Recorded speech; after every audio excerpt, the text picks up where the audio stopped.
ఆకాశవాణి ప్రాంతీయ వార్తలు చదువుతున్నది ఎన్ మణి. ముఖ్యాంశాలు: ముంబై ఉగ్రదాడి నుంచి భారతదేశం పూర్తి సామర్థ్యంతో కోలుకుని ఉగ్రవాదాన్ని అణిచివేస్తోందని ప్రధానమంత్రి నరేంద్ర మోదీ మన్ కీ బాత్ కార్యక్రమంలో పేర్కొన్నారు. చైనాలో ప్రబలుతున్న శ్వాసకోశ వ్యాధిని దృష్టిలో ఉంచుకుని రాష్ట్రాలు, కేంద్రపాలిత ప్రాంతాలు అప్రమత్తంగా ఉండాలని కేంద్ర ఆరోగ్య మంత్రిత్వ శాఖ సూచించింది. భారత రాజ్యాంగం మారుతున్న సమాజ అవసరాలకు అనుగుణంగా సజీవ పత్రంగా నిలుస్తోందని రాష్ట్ర గవర్నర్ అబ్దుల్ నజీర్ తెలిపారు. 2 రోజుల పర్యటన నిమిత్తం ప్రధానమంత్రి నరేంద్ర మోదీ ఈ రోజు రాత్రి తిరుమలకు చేరుకోనున్నారు. విదేశాల్లో పెళ్లిళ్లు చేసుకునే కొత్త సంస్కృతికి స్వస్తి చెప్పి దేశంలోనే వివాహాలు చేసుకోవాలని దేశ ప్రజలకు మోదీ విజ్ఞప్తి చేశారు. ఇక వార్తల వివరాలు. భారత్ ఎదుర్కొన్న అత్యంత క్రూరమైన దాడుల్లో ముంబై దాడులు ఒకటని ప్రధానమంత్రి నరేంద్ర మోదీ అన్నారు.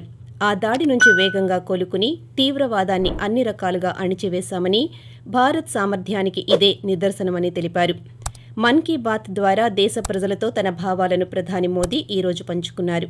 ముంబై ఉగ్రదాడి జరిగి 15 ఏళ్లు పూర్తయిన సందర్భంగా ఆనాటి ఘటన గురించి ప్రధాని ప్రత్యేకంగా ప్రస్తావించారు. ఈ ఘటనలో చనిపోయిన వారికి నివాళి అర్పించారు. ఈ దాడిలో అమరులైన వారి త్యాగాలను దేశం ఎప్పటికీ మర్చిపోదని అన్నారు. దేశం ఉగ్రదాడి నుంచి పూర్తి సామర్థ్యంతో కోలుకుని ధైర్య సాహసాలతో ఉగ్రవాదాన్ని అణిచివేస్తోంది అని ప్రధాని పేర్కొంటూ, 26 नवंबर हम कभी भी भूल नहीं सकते हैं। आज के ही दिन आतंकियों ने मुंबई को, पूरे देश को थर्रा कर रख दिया था, लेकिन ये भारत का सामर्थ्य है कि हम उस हमले से उबरे। मुंबई हमले में अपना जीवन गंवाने वाले सभी लोगों को मैं श्रद्धांजलि देता हूँ। इस हमले में हमारे जो जांबाज वीरगति को प्राप्त हुए, देश आज उन्हें याद कर रहा है. చైనాలో ప్రబలుతున్న సరికొత్త శ్వాసకోశ వ్యాధిని దృష్టిలో ఉంచుకుని రాష్ట్రాలు అప్రమత్తంగా ఉండాలని కేంద్ర ఆరోగ్య మంత్రిత్వ శాఖ తెలియజేసింది. ఆసుపత్రుల్లో సంసిద్ధతను వెంటనే సమీక్షించి తగిన చర్యలు తీసుకోవాలని రాష్ట్ర, కేంద్రపాలిత ప్రాంత అధికారులకు సూచించింది. కోవిడ్-19 నేపథ్యంలో అమలు చేసిన రివైజ్డ్ సర్వేలెన్స్ స్ట్రాటజీ మార్గదర్శకాలను అమలు చేయాలని, ILI-SARI ధోరణులను నిశితంగా పరిశీలించి తగిన చర్యలు చేపట్టాలని తెలియజేసింది. ఇన్ఫ్లుయెంజా, మైకోప్లాజ్మా న్యూమోనియా వంటి సాధారణ కారణాల వల్ల అనారోగ్యాలు కలుగుతున్నాయని, ప్రజలు ఆందోళన చెందవలసిన అవసరం లేదని మంత్రిత్వ శాఖ తెలియజేసింది. రాజ్యాంగం మారుతున్న ప్రజల ఆకాంక్షలు, అవసరాలను ప్రతిబింబించే సామాజిక, రాజకీయ పత్రమని రాష్ట్ర గవర్నర్ జస్టిస్ అబ్దుల్ నజీర్ అన్నారు. ఈ రోజు విజయవాడ రాజ్భవన్లో నిర్వహించిన 74వ రాజ్యాంగ దినోత్సవ కార్యక్రమంలో గవర్నర్ ముఖ్య అతిథిగా పాల్గొన్నారు. కార్యక్రమంలో ఆయన మాట్లాడుతూ, రాజ్యాంగం నిరంతరం అభివృద్ధి చెందుతూ మారుతున్న సమాజ అవసరాలకు అనుగుణంగా సజీవ పత్రంగా నిలుస్తోందని పేర్కొంటూ, The Indian Constitution is the cornerstone of the nation as it lays the foundation of governance of our nation that was crafted with great foresight. The founding fathers wanted the Constitution to be an adaptable document rather than a rigid framework for governance. ప్రధాని నరేంద్ర మోదీ దేశ ప్రజలకు రాజ్యాంగ దినోత్సవ శుభాకాంక్షలు తెలిపారు. మన్ కీ బాత్ 107వ సంచిక ద్వారా దేశ ప్రజలతో తన భావాలను ప్రధాని మోదీ ఈ రోజు పంచుకున్నారు. 1949లో ఇదే రోజున భారత్ రాజ్యాంగం ఆమోదం పొందిందని తెలిపారు. 2015లో అంబేద్కర్ 125వ జయంతి సందర్భంగా నవంబర్ 26 నాడు రాజ్యాంగ దినోత్సవం జరుపుకోవాలనే ఆలోచన తనకు వచ్చిందని తెలిపారు. ఇటీవల పండుగల సందర్భంగా 4 లక్షల కోట్ల రూపాయల వ్యాపారం దేశంలో జరిగిందన్న ప్రధాని, ఎక్కువ మంది భారత్లో తయారైన వస్తువులే కొనుగోలు చేశారని తెలిపారు.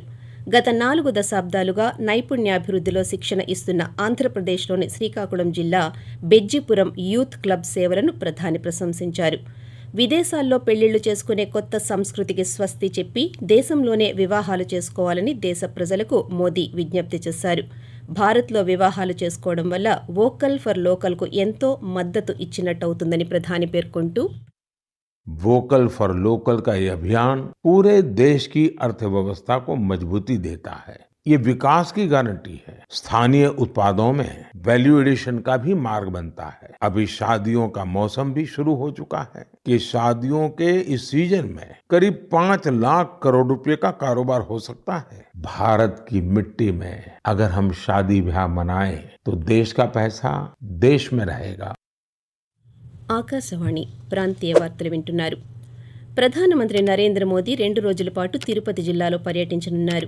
ఈ రోజు సాయంకాలం 7:45 దుండికల్ నుంచి ప్రత్యేక విమానంలో ప్రధాని తిరుపతి అంతర్జాతీయ విమానాశ్రయానికి చేరుకుంటారు. తిరుమలలోని రచన అతిథి గృహంలో రాత్రికి బస చేస్తారు. రేపు ఉదయం 8 గంటలకు శ్రీ వెంకటేశ్వర స్వామిని దర్శించుకోనున్నారు. శ్రీ వెంకటేశ్వర స్వామి దర్శనం తరువాత ఉదయం 9 గంటలకు తిరుపతి అంతర్జాతీయ విమానాశ్రయం చేరుకుని నేరుగా తెలంగాణలోని హకీంపేటకు ప్రత్యేక విమానంలో వెళ్లనున్నారు. ఈ పర్యటన నేపథ్యంలో తిరుపతి జిల్లా పోలీసు యంత్రాంగం అప్రమత్తంగా వ్యవహరిస్తోంది. ప్రధానమంత్రి పర్యటించే ప్రాంతాల్లో 2 అంచెల భద్రతను అధికారులు ఏర్పాటు చేశారు. రాష్ట్ర వ్యాప్తంగా భక్తులు కార్తీక పౌర్ణమిని ఘనంగా జరుపుకుంటున్నారు.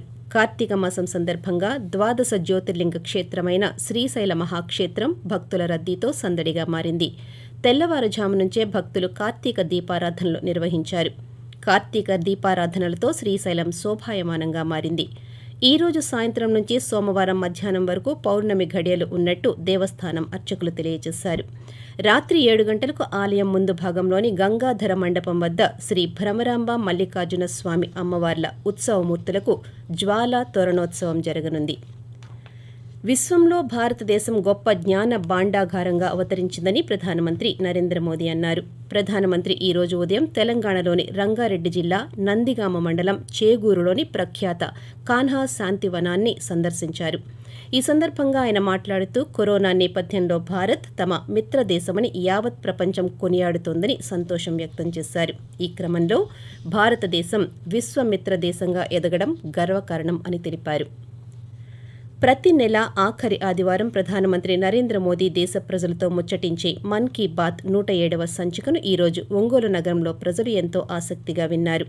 ఈ సందర్భంగా వారు ఆకాశవాణితో మాట్లాడుతూ మన్ కీ బాత్లో ప్రధానమంత్రి నరేంద్ర మోదీ ప్రస్తావించిన వోకల్ ఫర్ లోకల్, రాజ్యాంగ దినోత్సవం వంటి పలు అంశాలు తమలో ఎంతో ప్రేరణ నింపాయన్నారు. ముఖ్యంగా గత నెల మన్ కీ బాత్లో ప్రధానమంత్రి మోదీ ఇచ్చిన వోకల్ ఫర్ లోకల్ పిలుపుకు పండుగల సందర్భంగా ప్రజల నుంచి మంచి స్పందన వచ్చిందని స్థానిక వ్యక్తి కృష్ణారెడ్డి తెలుపుతూ, అంటే మనసులోని ఈ మాట కార్యక్రమాన్ని వారు నిర్వహిస్తూ ఉంటే దేశంలో మారుమూల ప్రాంతంలో కూడా ఎంతో మంది యువకులు అనేక రకాల రైతులు ప్రతి ఒక్కరు కూడా ఈ యొక్క స్వదేశీ వస్తువులు తయారు చేసి విదేశాలకు ఎగుమతి చేసే స్థాయికి రోజు జరగడం చాలా సంతోషకరం. ఏదైతే స్వదేశీ వస్తువులు మాత్రమే ఎక్కువగా కొనే విధంగా మనందరం కూడా చూడాలని చెప్పేసి కోరుకుంటా ఉన్నాం.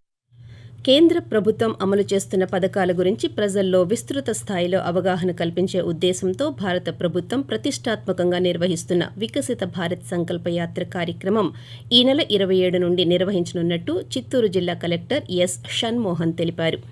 ఈ రోజు పాత్రికేయులతో ఆయన మాట్లాడుతూ 6 ప్రచార వాహనాలతో 60 రోజుల పాటు వికసిత భారత్ సంకల్ప యాత్ర కార్యక్రమం నిర్వహిస్తామని తెలిపారు.